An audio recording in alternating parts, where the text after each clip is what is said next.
Hi, everyone. Today I'm coming from to you from outside and really trying to emphasize what I really want to speak about today. And that is, can you simplify your way to health and happiness? And I think you can.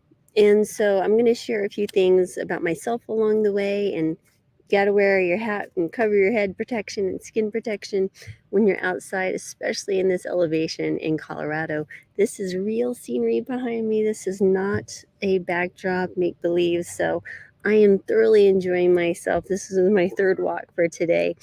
And yeah, so here we go. Let's talk a little bit about, can you simplify yourself, your health, or simplify your way to health and happiness? And you absolutely can.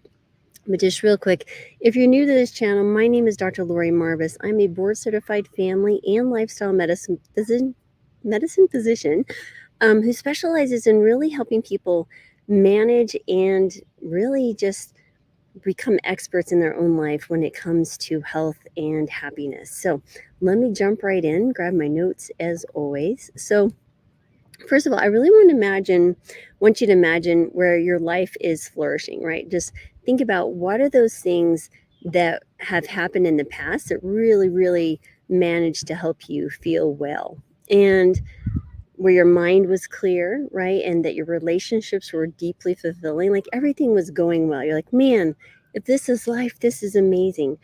I really want you to think about that. Sometimes when we see those things, we feel like we have to add more, right? So let's say that we recently bought a house, and so now we have to fill it with things, right? And that makes things more complicated, more cluttered. Or maybe, you know, we try to impose a different identity in a relationship. Maybe we add some components that aren't really our nature, our personality, right? So we try to be someone that we're not. We've made those relationships more complicated, right? And more difficult, because now we have to live up to some persona. We've built this story in our heads. So that's kind of the angle I want you to start thinking about, because I know we've all done it. I know I have, at least. And so let's talk a little bit first. I'm going to break it down to 5 simple steps. And I'd love to hear your feedback. Comment below. Share this with someone you think might be very helpful. And don't forget to subscribe to the channel. It really helps out. I really appreciate your time here. And so first of all, let's talk about a minimalist approach to a whole food plant-based diet, right? So as many of you know, I'm a big fan of eating more fiber and more plants. We are fiber deficient in this country, at least in the United States, and I am sure in many other industrialized nations as well. And so what does that mean? That we can actually simplify our actual diet already. If we're eating a whole food plant-based diet, how can we make it more simple? And the reason I see this is that people get overwhelmed, especially when they're new to any type of dietary change, especially a whole food plant-based diet, because we're removing some things and we're adding so much more. And they think this needs to be gourmet meals, but they really don't. So I really want to focus on simplicity here, and we'll talk about a few key aspects. Number one is simplify your pantry, right? So remember to focus on whole, unprocessed foods that are nutrient dense and versatile, right? Clear out processed and packaged foods that offer little nutritional value. Meal planning is really important. So you want to create a simple meal plan. So many of us eat around the same 8 to 9 meals per week. If you think about it, you probably have your go-to meals that you really like. And they have a core set of ingredients, and so that can make it really easy. And this really reduces decision fatigue, ensures that you have all your essentials on hand. And next, you want to try batch cooking, right? So preparing larger batches of staple like grains, beans, vegetables at the same time, and reduce the temptation to eat out can really help you along the way. The next is mindful eating. So think about embracing the principles of minimalism by practicing mindful eating. Slow down, savor each bite, and really appreciate where that food came from. You know, each item that on our clothes and the food that's on our plates, there were many hands that touched those foods. And I really like to take the time to sit and be thankful. And if that's the one thing, the simple thing I can be grateful for, is the many lives and people that really took the time and invested in healthy foods that are set before my plate. And so, as many of you know, I've recently started RV full-time life, and I have limited space. So this is really, really important that I simplify our approach to meals. And one of the things that I've done, especially when it comes to the whole grains, there are prepared packaged like grains, whole grains, quinoa, brown rice, and things like that that we use regularly. So maybe we make a curry, for example, which we've done recently, and we'd have the rice already cooked because it is so warm right now. We're talking 95 to 100 degrees where I am. Our little air conditioner is just putting out. I really am not a big fan of thinking about using that stove or oven more than I need to. um, and so that's what we're doing there. The other thing is using, fresh fruit, veggies, salads, things like that on a regular basis. But the nice thing is you can get some prepared salad dressings that are pretty good, or you can make your own fairly decently in a nice little batch. My Vitamix is working. I'm getting back to my smoothies, which I'm so thankful for. I do wait till 7 so I don't wake anybody up in the camp because it gets pretty loud. But that is one thing that we're doing on the road. Next is really a minimalist approach to exercise. And you're like, how can you do that? Well, let's talk about it. So choose a simple workout, right? So opt for exercises that require minimal equipment. I can't have a whole lot of equipment in our little RV. And so what I'm focusing on is things that can be done anywhere, such as walking, running, yoga, or bodyweight exercises. I do have some bands for more resistance training. But there are ways to do different things. There's some equipment like the TRX that allow you to do more challenging body weight exercises. So that's something, and it can attach anywhere. It's very lightweight, easy to take with you. And again, of course, the body weight exercises with bands to make it even a little bit harder. Next is quality over quantity, right? So let's focus on short, effective workouts. You could do something like high intensity interval training or shorter yoga exercises to be more effective. Just think about what you can do in order to build that strength. That strength is so important, especially in women who are entering this perimenopause, menopausal phase. So one of the things that I'm doing with my walking is, bringing a backpack that's more like rucking, right? Making sure it's heavy, walking uphill. That's going to be challenging the certain muscles. And I'm walking at elevation now here in Colorado. I'll be heading back to California in a few weeks, but that will be one thing as well, as I'm definitely want to keep those hills up regardless of what elevation. But the elevation can make it a little bit more challenging too, causing that heart rate to up a little bit. And then again, getting more out of this simple exercise, just putting one foot in front of another. And then really, really, really important is consistency. So many people say, oh, I've tried every diet, or oh, I've tried every exercise program, and they maybe did it for 2 weeks. But no, we're talking long-term consistency. We're talking at least minimally 3 months to 6 months to really see some effective change. And so I really want you to think about that. And finally, embrace nature, guys. As I am here, I know it's hot out here, but under the trees, it's been absolutely lovely. Sweating a little bit, but that's okay. But it's absolutely such an essential piece of connecting back to nature, because we are a part of this. Humans think that we're very separate and we are outside of nature. That is absolutely not true. When we walk in nature, it helps our immune system, it helps our mood. And honestly, it's such a calming effect on the brain and the mind. And this is where I love to do my mindfulness component. And I'm going to try to start doing mindful mornings with you guys. So be on the watch out for that. Somewhere between probably 5:30 and 7 p.m. Mountain Time, I'll be coming live. Maybe in this same area. There's some other lovely little areas along the way, and just sharing some thoughts that I might have with you guys about really incorporating more mindfulness into your life, because I feel like this is the one thing that's changed my life the most, especially in the last 12 to 24 months. So next is really focusing on a minimalist approach to sleep. You're like, I can't even sleep, or maybe I sleep too much, right? So there's a few things that might be helpful, and you probably have heard these things before, but it's worth repeating. One is really create a sleep sanctuary, right? So declutter your bedroom, simplify it, right? Create a peaceful, calming place and environment. And remember that you want to remove electronic devices that have some type of light or excess furniture or any distractions. And remember, this is your place for sleep and rest. It's not a place for watching television or eating. All right. Sorry, it seems like I got a little disconnected. There we go. One of the challenges of doing this out in nature is good internet, so I hope I'm back. Okay. Next is just really create a simple sleep routine, right? So just establishing this, regular bedtime routine, just like with your kiddos, when you put your kids to bed, guess what? You do the same thing. Your body knows it's time for bed. So whether it be, creating a book, gentle stretching, or meditation, do that consistently, which allows your brain to go, oh, okay, it's time to shut down. And really think about minimalist bedding, right? So really focus on high quality, comfortable bedding that promotes restful sleeps, maybe that kind of that cooling pillow. I know I have to have a very flat pillow, otherwise I don't sleep well. My daughter goes, Mom, that is the flattest pillow I've ever seen in my life. I was like, otherwise my neck just drives me crazy. um and just a quick story, I had bought a new pillow and thinking this was this fancy cooling pillow when I was going through my sweating phases with menopause. And my neck started cracking. I was like, what is going on?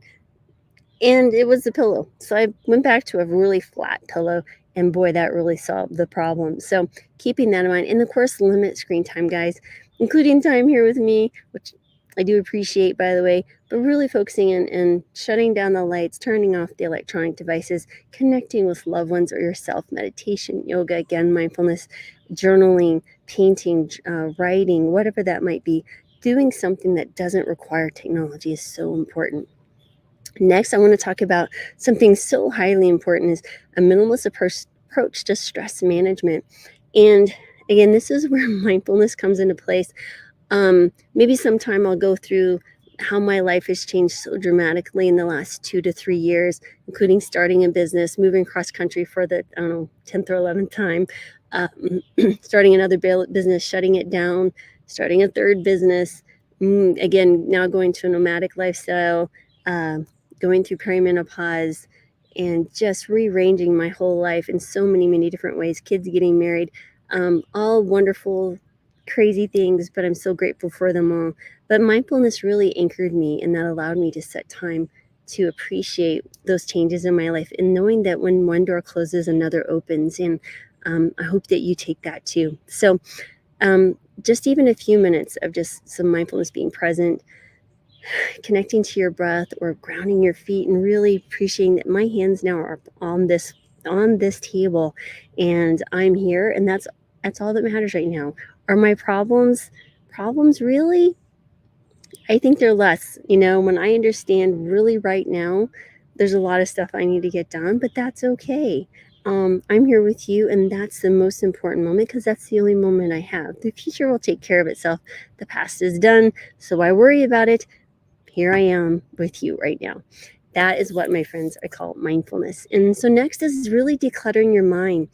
So very important. Journaling is so important. Writing down your thoughts, your worries, your to-do list, just kind of getting it out. That is super helpful. I'm a big fan of to-do lists. It just, once I know it's down, then I just don't think about it anymore. I will say it'll be there tomorrow or the next day or whenever it needs to be done. And then simplify your commitments. Remember, it's okay to say no. Yes, I said it. It's okay to say no, really, to non-essential commitments. For example, I had a lovely invitation to join a summit, but I just can't do that right now. And yes, it's all about plant-based and focusing in, and I'm sure I could definitely give my share, but I have other commitments that would have really caused some conflict, and I said no, and I felt okay, but I felt relieved, honestly, by saying no. A little guilty about it too, but honestly more relieved. So don't worry about saying no. People are going to be not upset with you as much as you think. And if they are, maybe you need to reevaluate. It's not you, it's them. It's their responsibility to take care of their own inner whatever is going on in here. Next is minimalist spaces. I cannot tell you how important this has been since we moving into the RV. Don't tell my husband, I won't tell you all this. He's a bit of a packer in a nice way. But he always had more space. He had his own office. He'd stuff things in different things and boxes, and he goes, yeah, just stuff it and pack it. And I'm a more like, get it out, see what it is, get rid of stuff if I don't need it. Always been like that. And well, moving into this RV has been a nice little challenge for us both. Uh, let's call it a coming meeting to the minds and around he's like, look, we have this whole space up here. We can just put stuff. And I'm like, we're not putting stuff. We're not going to walk into this RV and look like we're hoarders. And so that's been a very gentle prodding. And I think he's come to my way of thinking. But y'all, if you ever come over to my RV and it looks a little hoarderish, you know who to blame. Just kidding. Well, maybe not. Anyway, let's moving on. I think it's so important because remember, the clutter just causes more stress, and hence why I'm here and not inside the RV. I need to be out in nature and open spaces. And I can't even tell you how happy I am to be here. Next is a minimalist approach to building supportive relationships. Yes, quality over quantity. One thing is that as the kids have grown up, I've got 3 now. They're 30, 28, and 25, almost 26. And 2 of them are married. They're off leading their lives. One's about to go and fly across the ocean and explore the world. And so when the time that I do have with them needs to be so absolutely very precious, right? So and then of course the time with my husband and spending time with him in nature and doing those things, and of course with Daisy, my dog. She may be here in the mornings as well with me. But just understand that really spreading yourself too thin with too many, maybe let's say less essential or more core people in your life. Who are those people who are your ride or die folks? Those are the ones that you need to spending more time with and building that quality time with. And next is intentional communication, right? So if someone doesn't call you, call them. You can write them a letter. You can text them, of course, but much more to hear someone's voice and do it the old-fashioned way, especially if you're face-to-face conversations. And when you're having communication in person, you guys put the phone away. And I don't mean on the table or in your lap. It needs to be turned off and put away. Because when someone puts that phone on the table, this is not a phone, it's my eyeglasses, but that really, it makes someone feel like at any moment that phone's going to be more important than them, that you're just not quite fully present. And nobody wants to feel that way. And the one thing you tell someone just by your actions is that I see you and you're more important to me than anything right now. This moment between ours is sacred. And so just some thoughts for you. Think about your family, how you're spending time with them, your kids, and put the phone away. Because guess what? Those kids grow up and they leave, and you're going to wish you had to spend a little more time with them and not on their phone. Okay. Next is really decluttering social media. The only time I'm on social media, honestly, is with you guys doing this or answering questions, which I try to do maybe 2 or 3 times a day, but very, very quickly.